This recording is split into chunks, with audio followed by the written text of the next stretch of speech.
Ассаламу алейкум, урматтуу багбандар. Кутман күнүңүздөр менен. Бүгүн 29-июнь. Тугандар, өткөндө май айында тигип аткан көчөттөрүбүз. Баткен облусу Кадамжай району Кыргыз Кыштак айылы. Мына ушул Кыргызстандын эң ысык жерлериндеги тигилген көчөттөр. Бул жерде өрүк көчөттөр тигилген. Ультра ранний, эң эрте бушчу өрүктөр. Булардын тигилгенине май айында болсо 50 күндүн убактысы болуптур.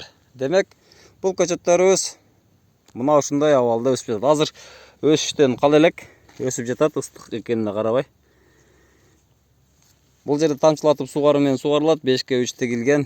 Бул жерде эң эрте бушчу өрүктөрдүн түрлөрү тигилген.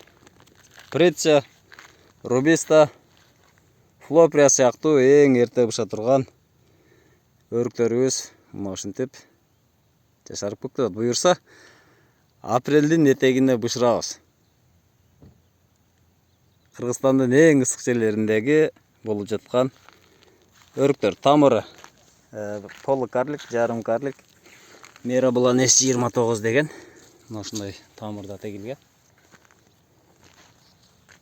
Көчөттөрдөн кабар алганы келдик. Өсүүдөн кала эле экен. Дагы эле өсүштү улантып жатат.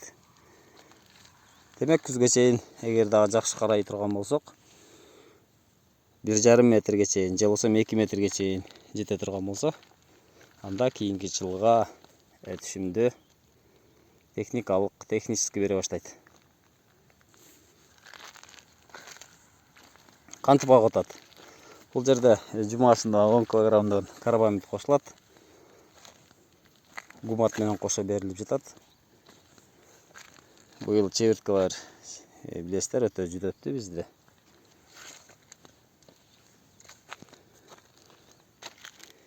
Бул бактын ээси мына ушул Кайратбек деген жигит. Ассаламу алейкум.